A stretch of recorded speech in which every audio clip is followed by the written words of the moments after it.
بحث ہے، اور اسی کی وجہ سے بعض ملحدین اسلام دشمن لوگ سوشل میڈیا پر آ کر بھی بکواس کرتے ہیں کہ جناب دیکھیں پہلے قرآن نے کیا حکم دیا، بعد میں حکم تبدیل ہو گیا ہے، معاذ اللہ. تو یہ اعتراض کرتے ہیں.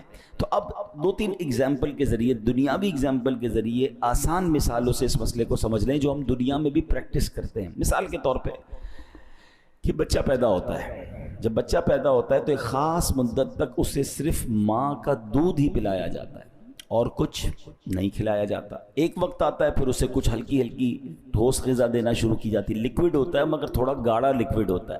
اور پھر ایک وقت آتا ہے کہ ماں اپنا دودھ چھڑا دیتی ہے اور پھر اسے نرم غذا، تھوڑے عرصے بعد پھر روٹی بھی کھانے لگتا ہے. وہ جتنا بڑا ہوتا جاتا ہے اس کی غذا ٹھوس ہوتی جاتی ہے، سالڈ ہوتی جاتی ہے.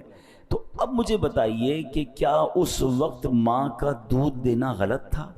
کوئی بے وقوفی کہے گا نا کہ جناب پھر ماں کا دودھ کیوں دیا تھا، اگر اس کو آخر میں روٹی کھلانی تھی تو ماں کا دودھ نہیں دینا تھا. بھائی اس وقت ماں کے دودھ کی ضرورت تھی. گریجولی وہ بڑا ہوا تو نرم غذا پر آیا، اب گریجولی بڑا ہوا تو پراپر کھانے لگ گیا. اس وقت کی ضرورت وہ تھی، اس کے بعد ضرورت بدلتی گئی، بچہ اسٹرانگ ہوتا گیا، اس کی غذا بھی اسٹرانگ ہوتی گئی. بات سمجھ آ رہی ہے؟ ایک اور ایگزامپل سے سمجھیے.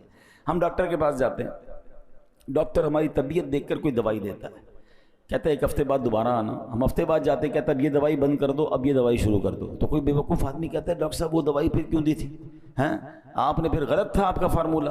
بھائی ڈاکٹر کو پتا ہے کہ ابھی بیماری ایسی ہے کہ اینٹی بائیوٹک دینی ہے، 1 ہفتے بعد ابھی نارمل کی پوزیشن میں آ رہا ہے تو اینٹی بائیوٹک ختم، اب اور کوئی دوائی دینی ہے. ڈاکٹر جانتا ہے نا کہ ہم جانتے ہیں. اچھا ڈاکٹر پر اعتراض نہیں ہے، بلکہ کہتے ہیں ڈاکٹر صاحب بہت اچھا ہے. اچھا بعض اوقات کہتے بھی ہیں جتنی بھی دوائیں پڑی ختم، اب یہ نہیں کھائیں گے آپ، اب دوسری کھائیں گے، کیونکہ جو ٹارگٹ اچیو کرنا تھا، جو ہماری طبیعت میں بدلاؤ لانا تھا، وہ ڈاکٹر نے 4-5-6 دن میں حاصل کر لیا.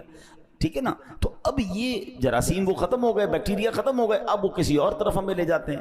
اللہ اکبر. جب ڈاکٹر کی بات سمجھ آ رہی ہے، اچھا اس کی بہت ساری مثالیں دی جا سکتی ہیں، لیکن میں صرف 2 ایگزامپل کے ذریعے سمجھائی جو ہم سب ایکسپیرینس کرتے ہیں. ہم سب بچے تھے، چھوٹے تھے، ہماری غذا اور تھی، بڑے ہوئے ہماری غذا بدلی. ہمارے بچے ہوتے تو ان کی غذا بچپن میں کچھ اور ہے، آگے جا کے کچھ اور ہے.